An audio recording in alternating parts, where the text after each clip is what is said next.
दोस्तों, क्या अमेरिका ने भारत की खामोशी को उसकी कमजोरी समझने की सबसे बड़ी ऐतिहासिक भूल कर दी है? अरब सागर की लहरों में इस समय जो खामोशी फैली हुई है वह सामान्य नहीं है।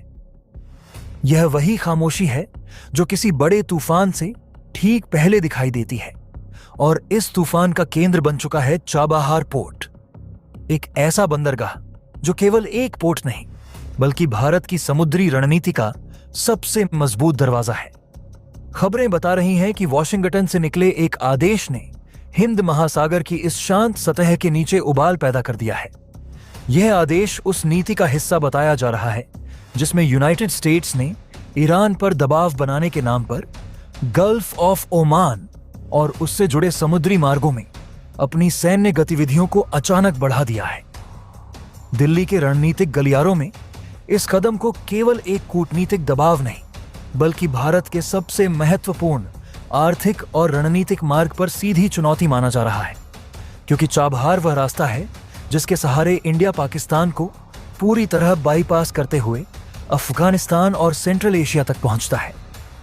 यही वह परियोजना है जिसने एशिया की भू राजनीति में भारत को एक नई जगह दिलाई है।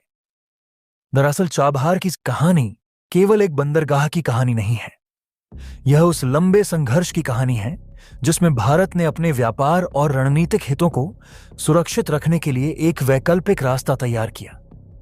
दशकों तक दक्षिण एशिया की भौगोलिक राजनीति में पाकिस्तान की स्थिति ऐसी रही कि भारत को अफगानिस्तान और मध्य एशिया तक पहुंचने के लिए उसके रास्ते पर निर्भर रहना पड़ता था। लेकिन जब भारत और ईरान ने मिलकर चाबहार पोर्ट के विकास की योजना बनाई तो यह समीकरण बदलने लगा।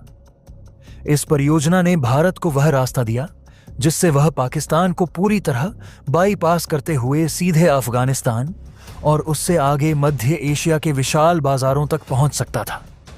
यही कारण है कि चाबहार केवल एक पोर्ट नहीं बल्कि भारत की भू रणनीतिक आजादी का प्रतीक बन गया। इसी बीच अमेरिका की ईरान नीति ने इस पूरे क्षेत्र में एक नया तनाव पैदा कर दिया।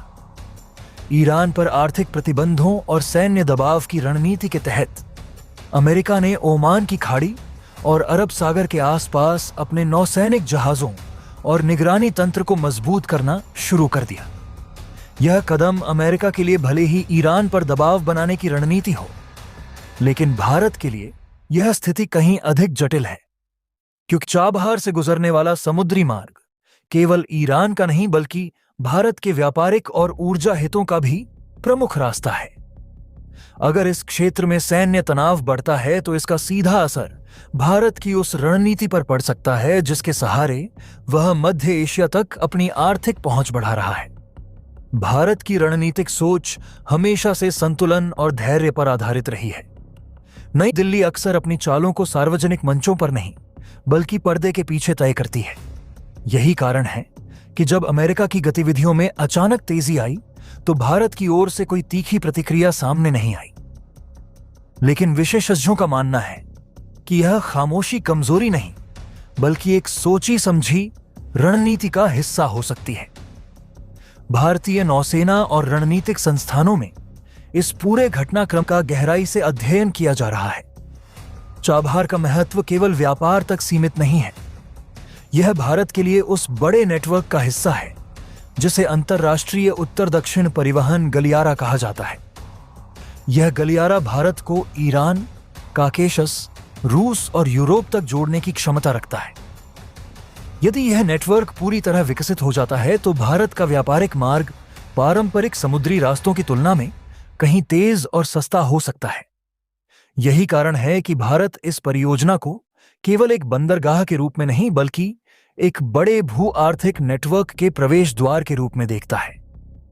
अमेरिका की बढ़ती गतिविधियों ने इस क्षेत्र में मौजूद शक्ति संतुलन को भी प्रभावित किया है। हिंद महासागर पहले से ही वैश्विक शक्तियों की रणनीतिक प्रतिस्पर्धा का केंद्र बन चुका है। चीन अपने बेल्ट एंड रोड नेटवर्क के जरिए इस क्षेत्र में अपनी उपस्थिति बढ़ा रहा है, वहीं अमेरिका अपने पारंपरिक नौसैनिक प्रभुत्व को बनाए रखने की कोशिश कर रहा है। ऐसे में भारत की स्थिति बेहद महत्वपूर्ण हो जाती है क्योंकि वह इस पूरे क्षेत्र का एक प्रमुख समुद्री शक्ति केंद्र बनकर उभर रहा है। नई दिल्ली की रणनीति अक्सर बहुस्तरीय होती है।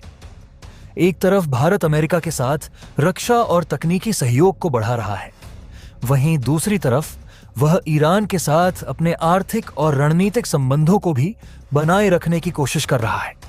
यही संतुलन भारत की विदेश नीति की सबसे बड़ी ताकत माना जाता है। चाबहार पोर्ट इसी संतुलन का एक महत्वपूर्ण उदाहरण है, जहां भारत ने अमेरिका के प्रतिबंधों और क्षेत्रीय दबावों के बावजूद अपनी परियोजना को जारी रखा।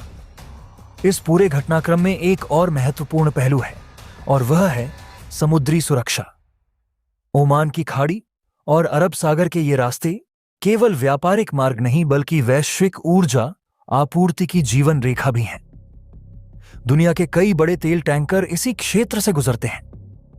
यदि यहां किसी प्रकार का सैन्य टकराव होता है तो उसका असर केवल क्षेत्रीय देशों पर नहीं बल्कि पूरी वैश्विक अर्थव्यवस्था पर पड़ सकता है। भारत के लिए यह स्थिति इसलिए भी संवेदनशील है क्योंकि उसकी ऊर्जा जरूरतों का एक बड़ा हिस्सा पश्चिम एशिया से आता है। यदि समुद्री मार्ग अस्थिर होते हैं तो इसका सीधा असर भारत की ऊर्जा सुरक्षा पर पड़ सकता है। यही कारण है कि भारत इस पूरे क्षेत्र में स्थिरता बनाए रखने के पक्ष में रहा है और अक्सर तनाव कम करने की कूटनीतिक कोशिशों का समर्थन करता है। हालांकि रणनीतिक विश्लेषकों का मानना है कि भारत की वास्तविक ताकत उसकी चुप्पी और धैर्य में छिपी है। इतिहास गवाह है कि जब भी भारत ने कोई बड़ा रणनीतिक कदम उठाया है तो वह अक्सर लंबे समय तक की तैयारी के बाद सामने आया है। भारतीय नौसेना पिछले कुछ वर्षों में तेजी से आधुनिकीकरण के दौर से गुजर रही है। विमान वाहक पोतों, पनडुब्बियों और लंबी दूरी की निगरानी प्रणालियों के जरिए भारत ने हिंद महासागर में अपनी उपस्थिति को काफी मजबूत किया है। इसी वजह से कई विशेषज्ञ मानते हैं कि अगर इस क्षेत्र में शक्ति संतुलन बदलता है तो भारत के पास अपनी रणनीतिक स्थिति को सुरक्षित रखने के लिए पर्याप्त विकल्प मौजूद हैं। चाबहार पोर्ट इस पूरी रणनीति का केंद्र बिंदु बन चुका है। यह न केवल भारत को मध्य एशिया तक पहुंच देता है बल्कि उसे हिंद महासागर की राजनीति में एक निर्णायक खिलाड़ी के रूप में स्थापित भी करता है। आज जब अरब सागर की लहरें शांत दिखाई दे रही हैं तो शायद यह केवल सतही शांति है। इसके नीचे भू राजनीतिक प्रतिस्पर्धा की गहरी धाराएं बह रही हैं। अमेरिका, ईरान, चीन और भारत जैसे बड़े खिलाड़ी इस क्षेत्र में अपने अपने हितों को सुरक्षित करने की कोशिश कर रहे हैं। ऐसे में यह सवाल और भी महत्वपूर्ण हो जाता है कि क्या अमेरिका ने भारत की खामोशी को गलत समझ लिया है? क्योंकि इतिहास यह बताता है कि भारत अक्सर अपने सबसे बड़े कदम तब उठाता है जब दुनिया को उसकी सबसे कम उम्मीद होती है। चाबहार पोर्ट इसी लंबी रणनीतिक सोच का परिणाम है जिसने दक्षिण एशिया और मध्य एशिया के बीच शक्ति संतुलन को बदलने की क्षमता पैदा कर दी है। आने वाले वर्षों में यह बंदरगाह केवल व्यापार का केंद्र नहीं बल्कि एशिया की भू राजनीति का एक अहम मोड़ साबित हो सकता है।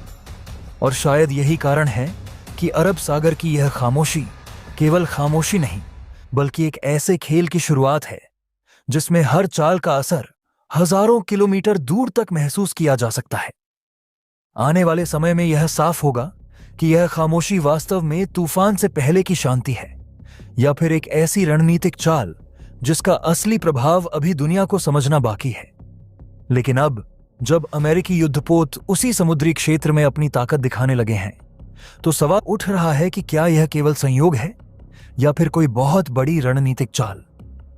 वॉशिंगटन के अंदरूनी सूत्रों का कहना है कि नई प्रशासनिक सोच में ईरान को घेरने के लिए समुद्री दबाव बढ़ाने की योजना बनाई गई है। लेकिन इस नीति का असर सीधे भारत के व्यापारिक और ऊर्जा मार्गों पर पड़ सकता है। ओमान की खाड़ी से गुजरने वाले जहाज केवल ईरान के नहीं होते। यह वह समुद्री गलियारा है जहां से भारत के कई व्यापारिक जहाज भी गुजरते हैं। और जब उन जहाजों को अचानक अमेरिकी नौसेना के रेडियो चैलेंज मिलने लगते हैं तो यह केवल एक नियमित सुरक्षा जांच नहीं रहती बल्कि एक रणनीतिक संदेश बन जाती है। दिल्ली में बैठे नौसेना के कमांडरों ने इस संदेश को बहुत गंभीरता से लिया क्योंकि इतिहास गवाह है कि समुद्र में जो भी शक्ति अपनी मौजूदगी मजबूत करती है वही अंततः व्यापार और राजनीति दोनों को नियंत्रित करती है। यही कारण था कि जैसे ही ओमान की खाड़ी में अमेरिकी फिफ्थ फ्लीट की गतिविधियां बढ़ीं, भारतीय नौसेना के पश्चिमी कमांड को एक आपातकालीन सिग्नल भेजा गया। यह कोई साधारण सिग्नल नहीं था। यह वह आदेश था जिसके बाद हिंद महासागर में भारत की सबसे शक्तिशाली समुद्री ताकत हरकत में आ गई। आधी रात के बाद समुद्र की गहराइयों से एक ऐसा जहाज आगे बढ़ा जिसने पिछले कुछ वर्षों में भारत की सैन्य शक्ति की नई पहचान बनाई है। INS विक्रांत, भारत का पहला स्वदेश निर्मित विमान वाहक पोत। यह केवल एक युद्धपोत नहीं बल्कि एक तैरता हुआ एयरबेस है। जब यह समुद्र में आगे बढ़ता है तो उसके साथ केवल एक जहाज नहीं चलता बल्कि पूरी एक युद्ध मशीन चलती है। उसके साथ चलते हैं डिस्ट्रॉयर्स, फ्रिगेट्स, पनडुब्बियां और आसमान में निगरानी करने वाले विमान। जैसे ही विक्रांत ने ओमान की खाड़ी की दिशा में अपना रुख किया, समुद्री निगरानी नेटवर्क में हलचल शुरू हो गई। अंतर्राष्ट्रीय समुद्री ट्रैकिंग सिस्टम ने उस विशाल युद्धपोत की गतिविधियों को दर्ज करना शुरू किया। पेंटागन के विश्लेषकों को जल्दी ही समझ में आ गया कि यह कोई नियमित अभ्यास नहीं है, यह एक स्पष्ट संदेश है। विक्रांत के डेक पर तैनात MiG-29 के फाइटर जेट्स को हाई अलर्ट पर रखा गया। इन जेट्स की सबसे बड़ी खासियत यह है कि यह समुद्र के ऊपर बेहद कम ऊंचाई पर उड़ान भरते हुए दुश्मन के जहाजों तक पहुंच सकते हैं। उनके साथ लगे एंटी शिप मिसाइल सिस्टम पर किसी भी बड़े युद्धपोत को मिनटों में निष्क्रिय कर सकते हैं। लेकिन इस पूरे ऑपरेशन का सबसे खतरनाक हिस्सा केवल विमान नहीं थे। विक्रांत के आसपास भारतीय डिस्ट्रॉयर्स अपने साथ ब्रह्मोस मिसाइलें लेकर चल रहे थे। दुनिया की सबसे तेज सुपरसोनिक क्रूज मिसाइलों में गिनी जाने वाली यह प्रणाली समुद्री युद्ध का पूरा समीकरण बदल सकती है। इसकी गति इतनी अधिक है कि जब तक दुश्मन का रडार इसे पहचानता है तब तक यह अपने लक्ष्य के बेहद करीब पहुंच चुकी होती है। जब अमेरिकी नौसेना के कमांड सेंटरों ने इन तैनातियों की जानकारी अपने सिस्टम में दर्ज की, तब उन्हें एहसास हुआ कि यह केवल एक उपस्थिति नहीं बल्कि एक पूर्ण युद्ध संरचना है। भारतीय नौसेना ने केवल एक कैरियर नहीं भेजा था, उसने एक कैरियर बैटल ग्रुप तैनात किया था। पिछले कुछ वर्षों में भारत ने अपनी समुद्री शक्ति को जिस तेजी से विकसित किया है, उसने वैश्विक रणनीतिक संतुलन में एक नई चर्चा को जन्म दिया है। हिंद महासागर क्षेत्र, जिसे लंबे समय तक केवल व्यापारिक मार्गों का क्षेत्र माना जाता था, अब वैश्विक शक्ति संतुलन का केंद्र बन चुका है। और इसी बदलते परिदृश्य में भारत की नौसैनिक क्षमता लगातार नई ऊंचाइयों को छू रही है। इस परिवर्तन का सबसे बड़ा प्रतीक बनकर उभरा है INS विक्रांत। यह केवल एक युद्धपोत नहीं बल्कि भारत की तकनीकी क्षमता, आत्मनिर्भरता और रणनीतिक दूरदर्शिता का प्रतीक है। भारत ने इसे पूरी तरह स्वदेशी तकनीक से तैयार किया है और यही कारण है कि इसे भारतीय नौसेना के भविष्य की रीढ़ माना जा रहा है। जब यह विशाल विमान वाहक पोत समुद्र में आगे बढ़ता है तो यह केवल एक जहाज की तरह नहीं चलता बल्कि इसके साथ पूरी एक संगठित युद्ध प्रणाली चलती है जिसे कैरियर बैटल ग्रुप कहा जाता है। इस समूह में आधुनिक डिस्ट्रॉयर्स, स्टील्थ फ्रिगेट्स, परमाणु और डीजल पनडुब्बियां तथा आसमान में निगरानी करने वाले विमान शामिल होते हैं। इन सभी का उद्देश्य केवल एक होता है, विमान वाहक पोत की सुरक्षा करना और साथ ही दुश्मन पर दूर से ही निर्णायक प्रहार करने की क्षमता बना रहना। जब INS विक्रांत ने अरब सागर में आगे बढ़ते हुए ओमान की खाड़ी की दिशा में अपना रुख किया तो अंतर्राष्ट्रीय समुद्री निगरानी नेटवर्क में तुरंत हलचल मच गई। आज के समय में समुद्र पूरी तरह से अदृश्य नहीं रहा है। उपग्रहों, समुद्री रडारों और अंतर्राष्ट्रीय जहाज ट्रैकिंग सिस्टम की मदद से दुनिया की बड़ी नौसेनाएं हर महत्वपूर्ण गतिविधि पर नजर आती हैं। जैसे ही इस विशाल विमान वाहक पोत की गतिविधियां ट्रैकिंग सिस्टम में दर्ज होने लगीं, कई वैश्विक सैन्य विश्लेषकों ने इसका गहन अध्ययन शुरू कर दिया। कुछ ही समय में यह स्पष्ट हो गया कि यह कोई साधारण नौसैनिक अभ्यास नहीं है बल्कि एक स्पष्ट रणनीतिक संकेत है। हिंद महासागर और उससे जुड़े समुद्री मार्ग दुनिया की ऊर्जा आपूर्ति और व्यापार के लिए अत्यंत महत्वपूर्ण है। भारत इन मार्गों की सुरक्षा को अपनी राष्ट्रीय रणनीति का महत्वपूर्ण हिस्सा मानता है और यही कारण है कि उसकी नौसेना अब केवल तटीय रक्षा तक सीमित नहीं रही। बल्कि वह दूर समुद्रों तक अपनी उपस्थिति दर्ज कराने लगी है। विक्रांत के डेक पर तैनात लड़ाकू विमानों की गतिविधियां भी इस पूरे अभियान का अहम हिस्सा थीं। इस विमान वाहक पोत पर तैनात मुख्य लड़ाकू विमान है मिकोयन MiG-29K। यह एक अत्याधुनिक नौसैनिक फाइटर जेट है जिसे विशेष रूप से विमान वाहक पोत से उड़ान भरने और वहीं उतरने के लिए डिजाइन किया गया है। इन विमान की सबसे बड़ी ताकत उनकी बहुउद्देशीय क्षमता है। वे हवा से हवा में लड़ाई भी लड़ सकते हैं और समुद्र में दुश्मन के जहाजों पर हमला भी कर सकते हैं। जब ये विमान समुद्र की सतह के बेहद करीब उड़ान भरते हुए आगे बढ़ते हैं तो दुश्मन के रडार के लिए उन्हें पहचानना बेहद कठिन हो जाता है। इसी रणनीति को सी स्किमिंग कहा जाता है, जिसमें विमान या मिसाइल समुद्र की सतह के बेहद पास रहकर अपने लक्ष्य तक पहुंचते हैं ताकि दुश्मन की निगरानी प्रणाली उन्हें देर से पहचान सके। विक्रांत के डेक पर इन फाइटर जेट्स को हाई अलर्ट पर रखा गया था और वे किसी भी स्थिति में तुरंत उड़ान भरने के लिए तैयार थे। लेकिन किसी भी कैरियर बैटल ग्रुप की वास्तविक ताकत केवल उसके विमान नहीं होते, बल्कि उसके साथ चलने वाले युद्धपोत भी उतने ही महत्वपूर्ण होते हैं। विक्रांत के आसपास भारतीय नौसेना के आधुनिक डिस्ट्रॉयर्स और फ्रिगेट्स तैनात रहते हैं। इन युद्धपोतों का मुख्य कार्य दुश्मन के जहाजों, पनडुब्बियों और मिसाइलों से पूरे समूह की रक्षा करना होता है। इन्हीं जहाजों पर तैनात होती है भारत की सबसे खतरनाक समुद्री मारक प्रणाली ब्राह्मोस मिसाइल। यह मिसाइल भारत और रूस के संयुक्त सहयोग से विकसित की गई है और इसे दुनिया की सबसे तेज सुपरसोनिक क्रूज मिसाइलों में गिना जाता है। इसकी गति ध्वनि की गति से कई गुना अधिक होती है और यही इसकी सबसे बड़ी ताकत है। समुद्री युद्ध में गति का बहुत महत्व होता है, क्योंकि जब कोई मिसाइल बहुत तेज गति से लक्ष्य की ओर बढ़ती है तो दुश्मन के पास उसे रोकने के लिए बेहद कम समय बचता है। ब्राह्मोस मिसाइल की एक और खासियत इसकी सटीकता है। यह मिसाइल अपने लक्ष्य को अत्यधिक सटीकता के साथ भेद सकती है और बड़े युद्धपोतों को गंभीर नुकसान पहुंचा सकती है। यदि किसी कैरियर बैटल ग्रुप के साथ चलने वाले कई जहाज एक साथ ब्रह्मोस मिसाइलों से हमला करें तो वह किसी भी दुश्मन नौसेना के लिए बेहद गंभीर चुनौती बन सकता है। यही कारण है कि आज समुद्री रणनीति में इस मिसाइल का बहुत महत्व माना जाता है।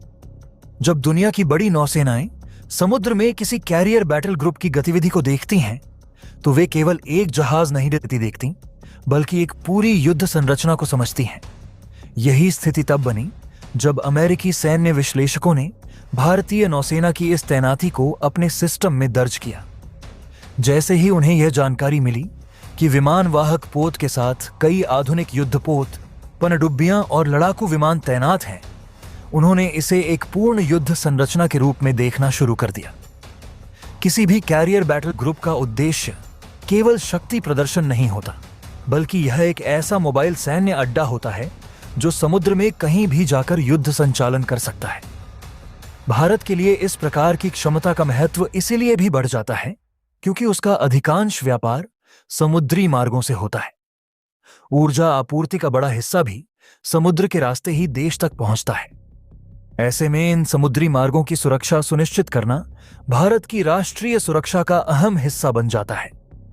जब एक विमान वाहक पोत अपने पूरे युद्ध समूह के साथ समुद्र में तैनात होता है तो वह केवल युद्ध के लिए तैयार नहीं होता, बल्कि वह समुद्री स्थिरता बनाए रखने का भी प्रतीक बन जाता है।